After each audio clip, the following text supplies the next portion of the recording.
Hello, my dear friends. How are you? I hope you are fine. Welcome to my channel, Law Scholars and Legal Issues. I am Advocate Vanita. I am presenting here again with another important topic that is related to declaratory decree. This topic is a part of Specific Relief Act. In the last previous lecture, we have already discussed about the cancellation of instruments. That is also a very important part of Specific Relief Act. Without discussing cancellation of instrument, rescission of contract, and rectification of instrument, the Specific Relief Act is not be covered as a full-fledged course. In today's lecture, we will discuss declaratory decree. Declaratory decree क्या होता है? आपने इसके बारे में काफी कुछ सुना होगा. आप नॉर्मल सेंस में अगर हम समझें डिक्लेरेटरी का मतलब क्या होता है, what is the meaning of declaratory? Declare करना, किसी भी चीज को डिक्लेयर करना, घोषणा करना. किसी की चीज को घोषणा कर दिया कि ये चीज आपकी है, ये पर्टिकुलर एक प्रॉपर्टी है, ये अब आपकी है. मान लीजिए मैं एक एग्जांपल के तौर पे आपको बताती हूँ. ए है कोई प्रॉपर्टी, ये कोई प्रॉपर्टी है. इसको जो क्लेम करना चाह रहा है, इस प्रॉपर्टी को, एक व्यक्ति है राम. मान लो एक राम व्यक्ति है, वो इस प्रॉपर्टी को क्लेम करना चाह रहा है, बट वो क्लेम नहीं कर पा रहा. क्यों नहीं कर पा रहा? कि इस प्रॉपर्टी की कुछ और उत्तराधिकारी है और वो ये कहते हैं कि तुम इसमें इसका पार्ट नहीं हो, हम तुझे कोई हिस्सा नहीं देंगे. तो अब ये राम ये चाहता है कि कोर्ट में वो जाए और इस बात को डिक्लेयर कर दे, डिक्री जो है कोर्ट से ले ले कि इस प्रॉपर्टी में राम का भी कुछ शेयर बन रहा है. जब कोर्ट के थ्रू वो डिक्री ऑर्डर हो जाएगी, वो उसका राइट जो है राम का वो ऑर्डर हो जाएगा, वो कहलाएगा डिक्लेरेटरी डिक्री. कि घोषणा की एक डिग्री, घोषणा किसके द्वारा हो रही है? कोर्ट के द्वारा हो रही है. तो ये है एग्जाम्पल जिसके थ्रू मैं आपको समझाने का प्रयास कर रही थी. वैसे आज के लेक्चर में काफी कुछ एग्जाम्पल्स है जो हम डिटेल डिस्कशन करेंगे, उन एग्जाम्पल्स को समझेंगे, क्योंकि उन एग्जाम्पल्स के बाद ही आप डिक्लेरेटरी डिग्री को अच्छे से कवर कर पाते हो. मान लीजिए कोई आदमी है जिसकी दो वाइफ है. फर्स्ट वाइफ उसकी अभी जिंदा है और सेकंड वाइफ से भी उसको बेटा है. वो कोर्ट में डिक्लेयर करवा देता है कि ये जो है मेरा, ये जो सेकंड वाइफ से जो बेटा हुआ है, ये मेरा प्रॉपर्टी में कल को हिस्सेदार भी होगा. तो ये अगर डिक्लेयर कर देता है और कल को उस आदमी की डेथ हो जाती है, तो वो जो उसका राइट, जो उसने बच्चे का राइट डिक्लेयर कर दिया था, वो जो डिक्लेरेटरी डिग्री है, फर्दर कोई उसके अगेंस्ट जाके ये नहीं कह सकता कि ये उसका अधिकार नहीं है. इसी तरीके से काफी एग्जांपल्स जो आज हम डिस्कस करेंगे. डिग्री को अगर हम देखें तो सीपीसी के तहत देखें तो डिग्री एक एडजुडिकेशन होता है कोर्ट के द्वारा, एक फाइनल जजमेंट. आप समझ लीजिए दो पार्टीज के बीच में कोई डिस्प्यूट अराइज होता है और सिविल सूट में अगर अब जो पास होता है ऑर्डर, उससे डिग्री ही बोला जाता है. अब समझते हैं declaratory decree declares the right of the husband, sorry plaintiff. Declaratory decree declare करती है प्लेंटिफ के rights. It is a binding declaration under which the court declares some existing rights. Binding declaration का मतलब है कि ये बाधित करती है, बांधती है दो पार्टियों को, अंडर विच जिसके तहत कोर्ट जो डिक्लेयर करेगी सम एग्जिस्टिंग राइट्स, कुछ राइट पहले से हैं वो प्लेंटिफ के फेवर में कर देगी. और डिक्लेरेटरी डिग्री अगर एग्जिस्ट करती है तो only when the plaintiff is denied, जब प्लेंटिफ को कोई राइट देने से मना कर रहा है, उस मामले में वो अपना राइट डिक्लेयर कोर्ट से करवा सकता है. प्लेंटिफ कौन होता है? Who comes to the court. And the second thing is who comes to the court with clean hands. वो प्लेंटिफ भी जो है गलत ना हो उस मामले में, उसका एक्चुअल में राइट वायलेट हो रहा है, तब वो कोर्ट में चैलेंज कर सकता है. After that specific relief is obtained by the plaintiff against the defendant who denied the plaintiff from his right. मान लीजिए प्रॉपर्टी का मैंने एग्जांपल दिया. अब मान लो ए जो है उसकी प्रॉपर्टी थी, उसकी डेथ होगी, उसके बाद उसकी सेकंड वाइफ से जो बच्चा है उसको, फर्स्ट वाइफ से जो बच्चे हैं वो कहते हैं कि तेरा कोई राइट नहीं बन रहा. वो कोर्ट में जाके डिक्लेयर करवा देते हैं कि उसका वहां कोई राइट है. वो राइट डिक्लेयर हो गया, उसके बाद वो सूट फाइल करके स्पेसिफिक परफॉर्मेंस करवा सकता है. अब बात आती है डिस्क्रिशन है कोर्ट की, अगर वो डिक्लेरेशन ऑफ डिग्री पास करता है या नहीं करता, कि किसी का डिक्लेरेशन ऑफ स्टेटस की बात हो रही है और राइट की बात हो रही है, ये किसकी डिस्क्रिशन है? ये कोर्ट की डिस्क्रिशन है. एनी पर्सन एंटाइटल्ड टू, सबसे पहली चीज है एनी पर्सन, कोई भी व्यक्ति हो सकता है वो जो एंटाइटल्ड है, उसका राइट है. किस प्रकार का उसका राइट है? Legal character. और any right as to any property, किसी प्रॉपर्टी में उसका कोई राइट बन रहा हो. ठीक है, लीगल करेक्टर है, उसका खुद का करेक्टर है या उसका प्रॉपर्टी से कोई राइट बन रहा है. मे इंस्टीट्यूट ए सूट, वो एक सूट फाइल कर सकता है अगेंस्ट एनी पर्सन, किसी भी व्यक्ति के खिलाफ जो डिनाई कर रहा है, जो मना कर रहा है उसको देने से, या उसको लगता है कि भविष्य में वो डिनाई कर सकता है उस आदमी के टाइटल, उस प्लेंटिफ के टाइटल के बारे में या उसके करेक्टर के बारे में, कि उसका क्या पोजीशन है, या किसी राइट के बारे में. एंड द कोर्ट में इन इट्स डिस्क्रिशन, कोर्ट की भी डिस्क्रिशन है, make there in a declaration, की वो एक डिक्लेरेशन फाइल दे देगा, ऑर्डर दे देगा, दैट इज सो एंटाइटल्ड, जिसका वो हकदार है. So entitled. And the plaintiff need not in such suit ask for any further, उसके अंदर प्लेंटिव जो है फर्दर कोई और जो है रिलीफ जो है ग्रांट उसे नहीं हो सकता। प्रोवाइजो कहता है कि no court shall make any such declaration, कोई भी कोर्ट ऐसी डिक्लेरेशन नहीं करेगी वेयर द प्लेंटिफ, जहां पर plaintiff being able to seek further relief than a mere declaration, जहां प्लेंटिफ जो है उसका कोई अधिकारी भी मिलता है उस डिक्लेरेशन से, उस टाइटल से, या उसका कोई अधिकार खत्म होता है, उस मामले में कोर्ट जो है डिक्लेरेशन फाइल नहीं करेगी। आप सभी अपना बेयर एक्ट और निकाल लीजिए प्लीज, वो आपके लिए इंपॉर्टेंट हो जाएगा थोड़ा सा।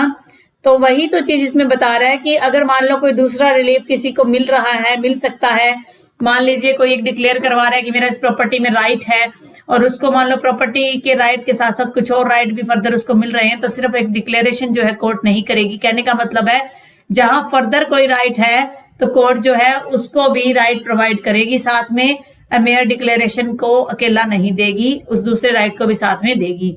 एक्सप्लेनेशन कहता है कि trustee of a property is a person interested to deny, trustee कोई प्रॉपर्टी का ट्रस्टी है वो व्यक्ति हो सकता है जो कल को मना कर सकता है। A title adverse to the title of someone, जिसने किसी और व्यक्ति का टाइटल तो उसको एडवर्स यानी कि कब्जे में रखा था, पोजेशन ले रखा था, who is not in existence, जो अब उपस्थिति में नहीं है। कहने का मतलब है कि कोई एक प्रॉपर्टी है, उस प्रॉपर्टी पे मालिक तो कोई और है, टाइटल तो किसी और का है, मौजूदा टाइम में कोई ट्रस्टी है जो उस प्रॉपर्टी का अधिकार जिसको मिला हुआ है वो कल को मना कर सकता है कि ये जो टाइटल है उस व्यक्ति का नहीं। उस मामले में इफ इन एग्जिस्टेंस, अगर वो एग्जिस्टेंस में है तो वो ट्रस्टी हो जाएगा। तो कई पॉइंट इसमें दे दिए गए हैं कि अगर पहला ट्रस्टी जो है प्रॉपर्टी का वो पर्सन इंटरेस्टेड टू डिनाई है, ये लग रहा है कि कल को वो मना कर सकता है। Title adverse to the title, को एडवर्स टाइटल के लिए वो अपना क्लेम कर सकता है। Who is not in existence, जो अभी इस मामले में एग्जिस्टेंस में, अभी तो वो कोई उपस्थिति नहीं है कि वो कल को मना करेगा या नहीं करेगा, लेकिन एग्जिस्टेंस नहीं है और जिसको फर्दर में एग्जिस्टेंस में वो आ सकता है, वो बाद में आके अपना ये मना कर सकता है, he would be a trustee, उसे ट्रस्टी बोला जाएगा। इलस्ट्रेशन समझ लेते हैं कुछ। के इलस्ट्रेशन जो है मैंने 1877 के स्पेसिफिक रिलीफ एक्ट से कुछ ग्रेब किए हैं, कुछ उठाए हैं, क्योंकि मुझे ऐसे जो इलस्ट्रेशन देने थे तो जो मेन के एग्जाम में प्रोपोजिशन के तौर पर भी पूछ लिए जाते हैं।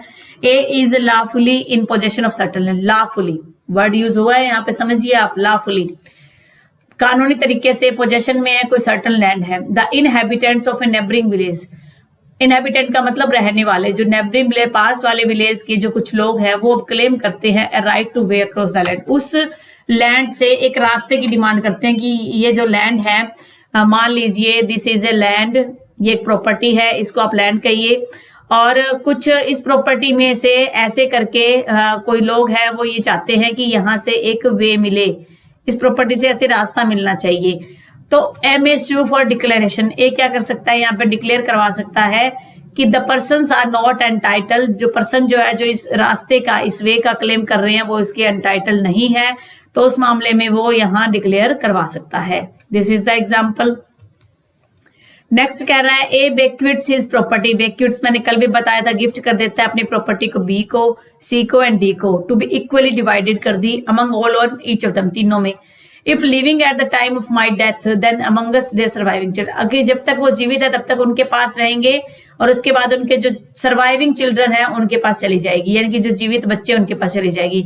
No such children in existence, अब कोई भी चिल्ड्रन जो है बच्चा नहीं है, यानी कि सभी की डेथ हो गई है। In a suit against as executor, A का एग्जीक्यूटर जो है उसके खिलाफ एक सूट फाइल हुआ, द कोर्ट में डिक्लेयर, कोर्ट डिक्लेयर कर सकती है वेदर की B C and D took the property absolutely, कि बी सी और डी को प्रॉपर्टी एब्सोल्युटली मिल गई थी और ओनली फॉर देयर लिव्स, या उनके जीवित टाइम में रही थी। एंड इट में ऑल्सो डिक्लेयर, कोर्ट क्या डिक्लेयर कर सकते हैं, इंटरेस्ट ऑफ द चिल्ड्रन। अब बी सी और डी के नाम अगर कोई प्रॉपर्टी आई थी, उस प्रॉपर्टी में आगे उनके चिल्ड्रन के जो राइट्स बन रहे हैं वो राइट्स भी कोर्ट जो है डिक्लेयर कर सकती है।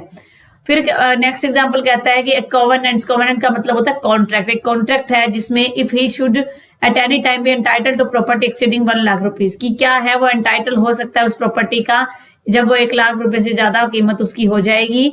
He will settle it upon certain trust, तो उसे ट्रस्ट में बना देगा। एक ऐसा कॉन्ट्रैक्ट बन गया कि 1 लाख रुपए तक का वो एंटाइटल है, उससे जब एक्सीड हो जाएगा तो वो ट्रस्ट बन जाएगी। Before any such property accrue, कोई भी ऐसी प्रॉपर्टी जब तक उसके पास आती, और any person entitle the trust, और जब तक और कोई दूसरा व्यक्ति है जो उसका एंटाइटल होता है उस ट्रस्ट का, ही इंस्टीट्यूट ए सूट, तो यहाँ पर वो एक सूट इंस्टीट्यूट कर सकता है क्या ऑब्टेन करने के लिए कि जो कोवेनेंट बना है इस प्रकार की कंडीशन से वो वॉइड है। किस बिहाफ पर सूट इंस्टीट्यूट हो सकता है, तो कोर्ट क्या कर सकती है, उसमें डिक्लेयर करवा सकती है। कहने का मतलब है कि मान लो कोई कंडीशन लगा दी कुछ प्रॉपर्टी ट्रांसफर करने में, तो कोर्ट जो इसमें डिक्लेरेशन का सूट जो है ऑर्डर कर सकती है। A alienates to B property in which A has merely life, A जो है एक ऐसी प्रॉपर्टी है जो बी को ट्रांसफर कर देता है। ए के पास क्या है, मेयरली लाइफ इंटरेस्ट है। लाइफ इंटरेस्ट का मतलब है जब तक वो जीवित रहेगा तब तक है उसकी प्रॉपर्टी, लेकिन उसने आगे क्या कर दी, ट्रांसफर कर दी। द एलिनेशन जो है इनवैलिड हो गया, एज अगेंस्ट सी के अगेंस्ट ये इनवैलिड हो जाएगा क्योंकि हु इज एंटाइटल रिवर्जनर, सी क्या है, रिवर्जनर। मान लीजिए ए के पास प्रॉपर्टी है, ए की डेथ के बाद सी के पास जाती है, सी का ओनर रिवर्जनर है, यानी कि जब डेथ होने के बाद वो प्रॉपर्टी वापस उन्हीं मालिक के पास चली जाती है। कोर्ट में इन ए सूट बाय सी, अगर सी सूट फाइल करता है कोर्ट में ए और बी के अगेंस्ट कि वो जो है एंटाइटल है, तो कोर्ट उसमें डिक्लेयर कर सकती है।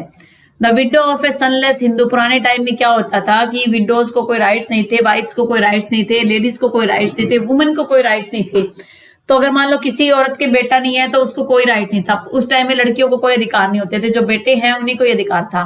तो अब ये बात आ रही है कि the widow of A sunless Hindu, एक ऐसी हिंदू विडो है जिसका बेटा नहीं है। एलिनेट parts of the property of which is possession, उसके पास कुछ ऐसा पार्ट है पोजेशन में जिसके कब्जे में है। Person presumptively entitled to possess the property survive her में, अगर मान लो ये अब अज्यूम किया जा सकता है, ये अनुमान लगाया जा सकता है कि वो उसके कब्जे के अधिकार है जब तक वो जीवित रहती है। इन ए सूट अगेंस्ट एलिनी, एलिनी के अगेंस्ट जो सूट फाइल किया जा सकता है, ये डिक्लेरेशन किया जा सकता है कि the alienation was without legal necessity, की कोई आवश्यकता नहीं थी और इसलिए जो है वॉइड होगा विडो के लाइफ टाइम। मान लो विडो आगे कहीं प्रॉपर्टी को ट्रांसफर करती है तो ये बात डिक्लेयर हो सकती है कि विडो के लाइफ टाइम के बाद जो है वो वॉइड हो जाएगा। ये पुराना एग्जाम्पल है, ये जो है करंट सिचुएशन में इस एग्जाम्पल की कोई वैल्यू नहीं है क्योंकि मौजूदा टाइम में वाइफ और वुमेन को बहुत ज्यादा राइट्स मिले हैं प्रॉपर्टी के रिगार्डिंग, तो ऐसा कोई इश्यू आएगा ही नहीं। ये पुराना था तो मौजूदा टाइम में मेरे को नहीं लगता है इसके रिगार्डिंग कोई केस आएगा, कोई प्रोपोजिशन आ सकती है। एग्जाम में आ सकती है घुमा फिरा के कि अगर मान लो 19 सक्सेशन एक्ट जो आया था 1956 में आया था मेरे अकॉर्डिंग, सक्सेशन एक्ट में जो है उसके रिगार्डिंग 1956 में आया था, उसमें क्या था कि सक्सेशन एक्ट से पहले का क्या प्रोविजन था और अब का क्या है, वो कॉन्टेस्ट में पूछा जा सकता है, अदरवाइज कोई मुझे नहीं लगता कि इससे रिलेटेड कोई क्वेश्चन एग्जाम में पूछा जाएगा। फिर आता है Hindu window in possession of property. एक हिंदू विडो है जिसके पास कुछ प्रॉपर्टी है और वो एक बच्चा गोद के ले लेती है डिजीज हस्बैंड के मरने के बाद, पति के मरने के बाद। Person presumptively entitled to possession, अब वो व्यक्ति जो है एंटाइटल हो जाएगा प्रॉपर्टी का उसकी डेथ के बाद विदाउट अ सन में इन सूट अडॉप्टेड सन। अब कहते हैं कि अडॉप्टेड सन के खिलाफ जो है एक सूट फाइल किया जा सकता है obtaining a declaration that the adoption valid है, क्योंकि जब अडॉप्शन का प्रोसीजर है वो आदमी तो अडॉप्शन में ले सकता है लेकिन औरत नहीं ले सकती थी। यहाँ हस्बैंड की डेथ हो गई थी, जब हस्बैंड की यहाँ पर डेथ हो गई है तो उसके बाद जो है देखो डिजीज हस्बैंड है तो उसकी डेथ से विदाउट सन हुई थी, तो इसका मतलब है कि एक सूट जो अडॉप्टेड सन के अगेंस्ट किया जा सकता है और डिक्लेरेशन ये हो जाएगा कि वो जो है अडॉप्शन वैलिड नहीं था।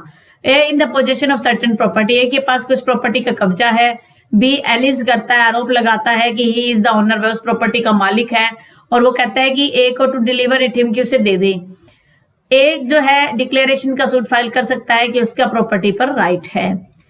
ए बिक्विट्स, ए जो है गिफ्ट कर देता है अपनी प्रॉपर्टी को बी को लाइफ टाइम में with reminder to B is wife, की उसके बाद बी के पास रहेगी, बी के बाद जो उसकी वाइफ और बच्चों के पास रहेगी अगर कोई होता है तो।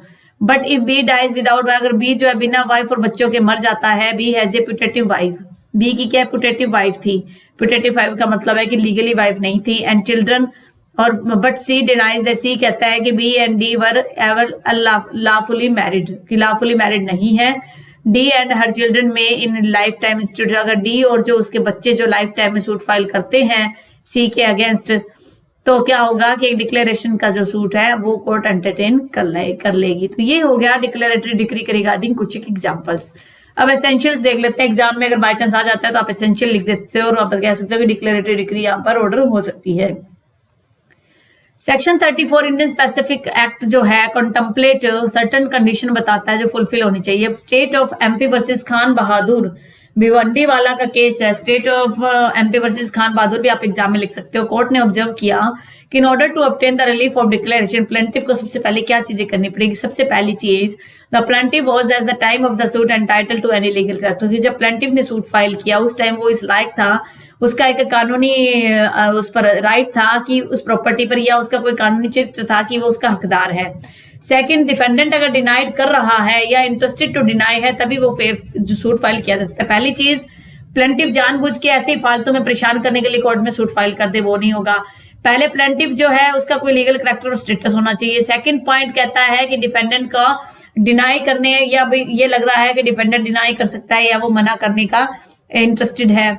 फिर कह रहे हैं कि the declaration asked for was declaration the plaintiff was entitled, plaintiff के पास क्या होना चाहिए, लीगल कैरेक्टर भी होना चाहिए, डिफेंडेंट का डिनाई भी होना चाहिए, और उसका क्या है, राइट टू प्रॉपर्टी भी होना चाहिए। The plaintiff was not in position to claim further relief, और प्लेंटिफ के पास ये भी कंडीशन होनी चाहिए कि फर्दर वो कोई और रिलीफ उसके बाद क्लेम नहीं करेगा, सिर्फ डिक्लेरेशन ही लेगा। सिंस डिक्लेरेशन जो है इक्विटेबल रेमेडी है, डिस्क्रिशनरी पावर है कोर्ट की, स्टिल डिस्क्रिशन टू ग्रांट और रिफ्यूज पूरी तरह से डिपेंड करेगा, depending on circumstances of the each case, हर एक केस पर डिपेंड करेगा। Thus, a person claiming declaratory relief must show, क्या क्या इसकी कंडीशन होगी। फर्स्ट है, टू लीगल कैरेक्टर होना चाहिए, second right to property, and defendant has denied और interested to deny his title और सच कैरेक्टर, और फोर्थ कह रहा है he had sought all relief, हर प्रकार का सूट जो है डिक्लेरेटरी डिग्री के साथ वो क्लेम करेगा। अब बात आती है लीगल कैरेक्टर के बारे में क्या कुछ कहा जा सकता है। अगर आप थ्योरी लिखने बैठो तो क्या लिखोगे। मैन्स स्टेटस और legal character is constituted by attribute, जो आदमी का चरित्र होता है और उसका जो स्टेटस होता है वो पूरी तरह से एट्रीब्यूट्स फैक्ट्स पर डिपेंड होता है। With the law attached to, जिसके साथ एक लॉ जुड़ा हुआ होगा, और उसकी इंडिविजुअल व्यक्तिगत तौर पर पर्सनल कैपेसिटी होनी चाहिए।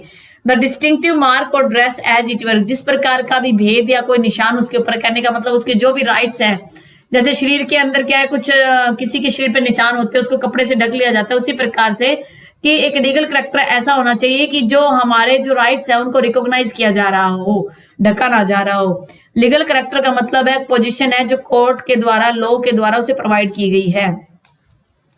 हीरालाल वर्सेस गुलाब का 1954 का केस है। इस केस में ये बात कही गई कि it was observe that the chief variety of status को आप क्या कह सकते हो, नेचुरल पर्सन को मिलेगा किस मामले में, सेक्स के रिगार्डिंग।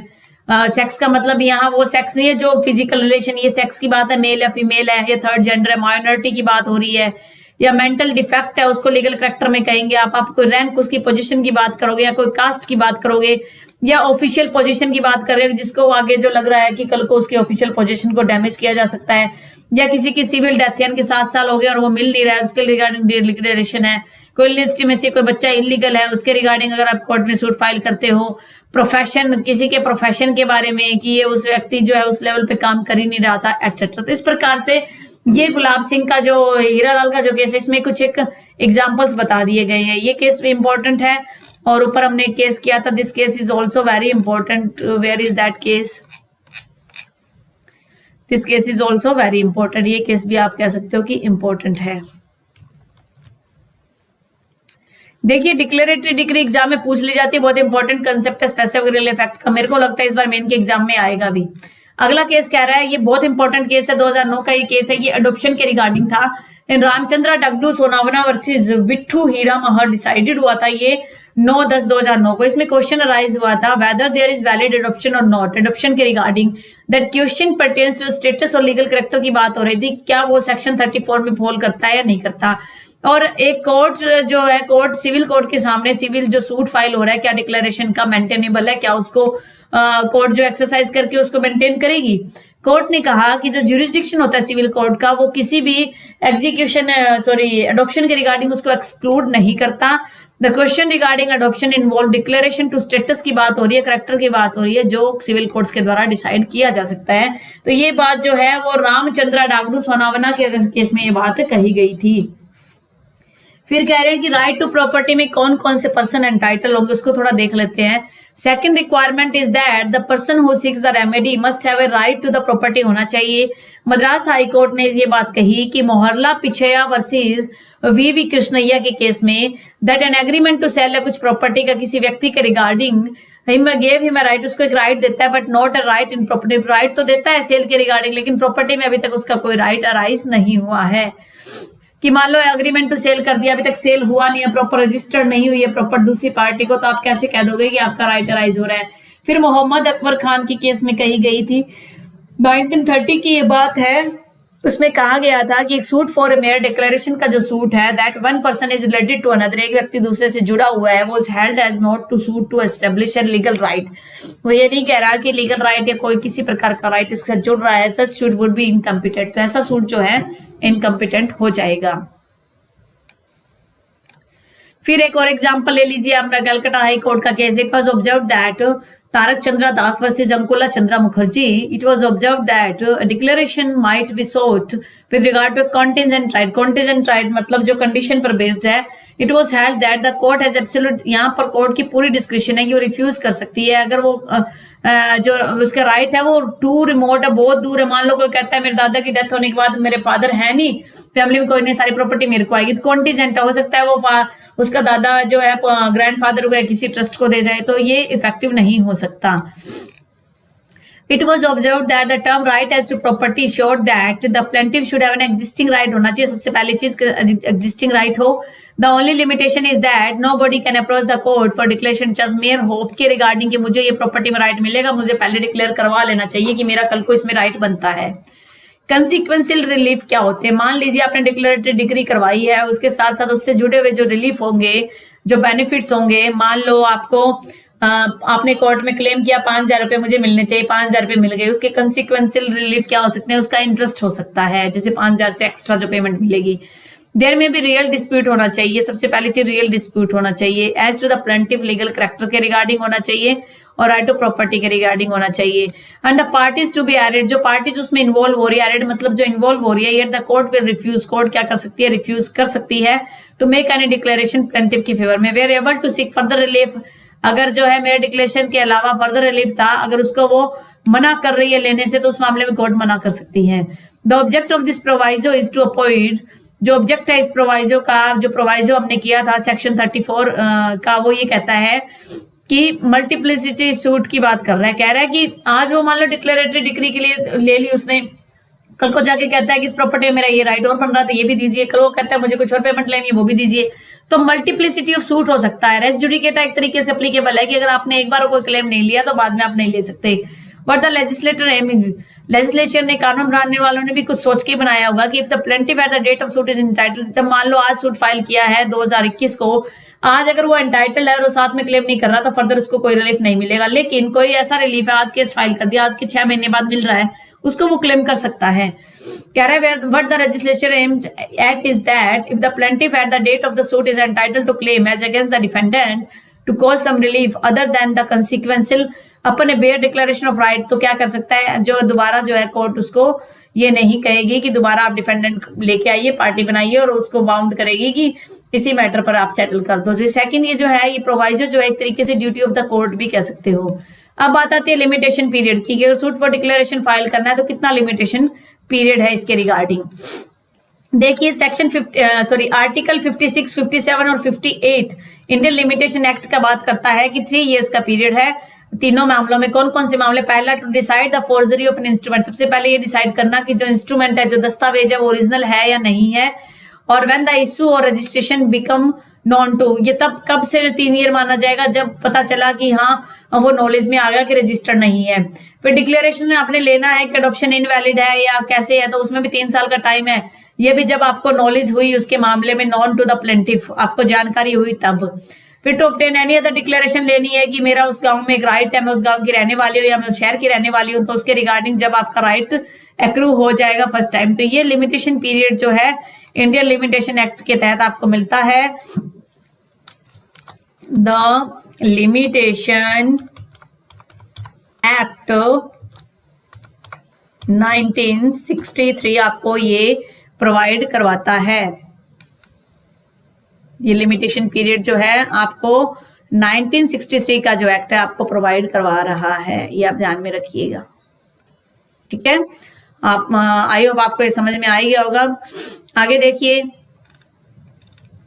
इफेक्ट क्या होगा अगर आपने सूट फॉर डिक्लेरेशन फाइल कर दिया, आपकी डिग्री भी मिल गई, तो क्या इफेक्ट होगा। देखिए सेक्शन 35 साफ तौर पे कहता है कि उसका क्या इफेक्ट होगा कि वो ऑपरेट जजमेंट इन रेम होगा। जजमेंट इन रेम का मतलब जजमेंट इन रेम नहीं होगा। जजमेंट इन रेम का मतलब है कि पूरी सोसाइटी के सामने आज मान लो आपने डिक्लेयर करवा दिया कि मेरा उसमें राइट बनता है, अगर जजमेंट इन रेम होगा इसका मतलब कर को जो है कोई दूसरा भी डिक्लेयर नहीं करवा सकता। अब किसी आदमी के दो बेटे हैं, एक ने डिक्लेयर करवा लिया, दूसरा रह गया, अब दूसरा का कोई राइट अराइज हो रहा है तो वो भी डिक्लेयर करवा सकता है। जजमेंट इन रेम होने के बाद ये होता है कि कोई भी जजमेंट है वो पूरी की पूरी सोसाइटी सभी पर अप्लीकेबल होता है। बट जजमेंट इन पर्सोनम का मतलब होता है कि सिर्फ उन पार्टियों के बीच में, जो दो पार्टी होने के बीच में उसकी वैलिडिटी रहेगी। इफेक्ट ऑफ डिक्लेरेशन क्या होता है। Declaration made under this chapter is binding only on the parties to suit. क्या कह रहा है, binding only on the party to suit, जो पार्टीज थी उन्हीं पर बाइंड होगा। Persons claiming through them, person जो उनके थ्रो क्लेम कर रही है। एंड वेयर एनी पार्टी जो है वो ट्रस्टी है, कोई भी पार्टी अगर ट्रस्टी है तो on the person home for home if in existence, अगर वो डिक्लेरेशन के टाइम पे एग्जिस्ट था ट्रस्टी तो उसके रिगार्डिंग उन दोनों पर बाइंड होगी। तो डिक्लेरेटरी डिक्री जो किस प्रकार से बाइंड होती है, पार्टीज ऑफ द सूट पर होगी, या जो पर्सन क्लेम कर रहा है किसी थ्रो पार्टी की जैसे एजेंसी होगी, एजेंट के regarding. Where any of the parties are trustee, कोई भी पार्टी ट्रस्टी है तो उनकी एग्जिस्टेंस में ही उसको क्लेम किया जा सकता है। एग्जाम्पल देख लेते हैं एक, Hindu in a suit to which we, Hindu एक हिंदू है ए, वो सूट फाइल करता है बी के अगेंस्ट एलिस्ड वाइफ जो उसकी वाइफ है, और हर मदर के खिलाफ जो उसके डिफेंडेंट है। Declaration that his marriage was duly solemnised, उसकी जो मैरिज है वो पूरी तरह से सोलमनाइज्ड हो चुकी है, और यानी कि प्रॉपर तरीके से मैरिज सोलमनाइज्ड हो रही है, और ऑर्डर जो है रेस्ट्रिक्शन ऑफ कंजुगल राइट्स का पास कीजिए। कोर्ट ने जो डिक्लेरेशन दे दिया, एन ऑर्डर कर दिया सी को, claiming that B is his wife, C भी अब ऑर्डर कर रहा है कि बी उसकी वाइफ है। पहले ए ने कहा कि बी उसकी वाइफ है, सी ने कहा जो बी है उसकी वाइफ है। अब then choose A for recovery of B, अब ए ने चूज किया वाइफ को रिकवर करने के लिए। Declaration made in the former suit जो है, पहले अगर कोई ऑर्डर कर दिया गया था ए का, ए के फेवर में, तो अब जो उसको आप बाइंडिंग नहीं मानोगे सी के फेवर में। इंडियन एविडेंस में भी ये एग्जाम्पल काफी डिस्कस होता है। तो कहने का मतलब है कि ए कोई आदमी है, ए है, ठीक है, ये बी है और ये सी है, ये है वाइफ। ए कहता है ये उसकी वाइफ है, ठीक है, सी कहता है ये उसकी वाइफ है। कोर्ट में पहले ए गया, ए जाके कोर्ट में कहता है कि बी मेरी वाइफ है, कोर्ट ने डिक्री दे दी कि हाँ बी को वो ले जा सकता है। अब जाके सी कहता है बी मेरी वाइफ है, तो अब जो पहले वाला ये जो जजमेंट आया था इन दोनों के ऊपर, वो जजमेंट अब इसके ऊपर अप्लीकेबल नहीं होगा। यही मैटर इसमें बताना चाह रहे हैं, ठीक है। In SNP shipping service private limited versus world tanker carrier का केस था 2000 का, इसमें ये बात कही गई, जो 35 का मेन क्रक्स है वो इसमें बताया गया था। It has been held that, ये बात कही गई बाय विर्च्यू ऑफ सेक्शन 35 को अगर हम समझते हैं, specific declaration given under section 34 is binding only between the parties, के बीच में बाइंडिंग होगा, ठीक है, ये पार्टीज के बीच में बाइंडिंग होगा। इट इज ए डिक्लेरेशन इन पर्सोनम, ये एक डिक्लेरेशन होगा पर्सोनम, एंड नॉट इन रैम, ये रैम में नहीं होगा। तो ये जजमेंट जो है कई केसेस में निकल के आ चुके हैं। अगर इफेक्ट ऑफ डिक्लेरेशन एक तरीके से अगर हम बेयर प्रोविजन देखें इफेक्ट्स ऑफ डिक्लेरेशन का, तो वो यही है कि a declaration made under this chapter is binding only on the parties to suit होगा। Only on the parties to suit का मतलब ये, अगर आपको इसको अगर कवर करके देखें, इसको binding only on the parties, तो इसको आप क्या कह सकते हो, इसको आप कह सकते हो जजमेंट इन रैम, सॉरी जजमेंट इन पर्सोनम, मैं लिख देती हूँ यहाँ जो आपको माइंड में रह जाए।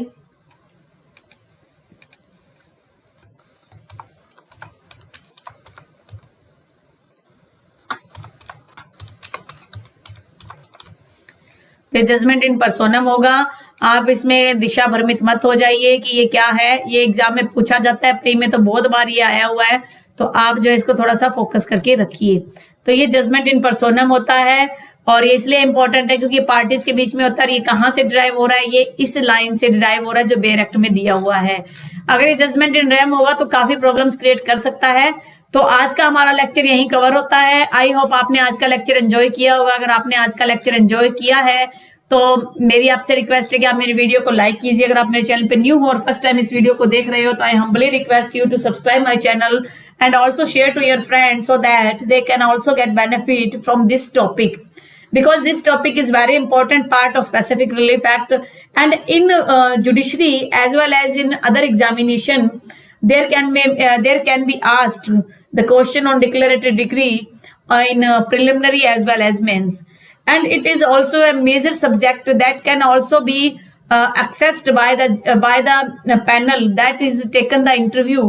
जो इंटरव्यू लेगा आपका वो भी हो सकता है, it may be possible that they can also ask question on this such topic. So you must have to prepare yourself for preliminary, mains as well as for interview. And further an important discussion also on the basis that how we prepare the bare languages. So I can suggest that you must have to read Bare Act properly. And जहां भी आपको लगता है कि coma है, full stop है, तो उसके हिसाब से कोमा और फुल स्टॉप के हिसाब से आप रुक के बेयर एक्ट को पढ़िए, आपके लिए काफी इंपॉर्टेंट हो जाएगा कि आपके लिए वो अंडरस्टैंडिंग लेवल भी हाई कर देगा. और फार्मर एजुकेशन चल रहा है और उसमें आप अपना ध्यान रखिए. Stay home, stay safe, stay healthy. Thank you for watching. Have a nice day and enjoying this such lecture.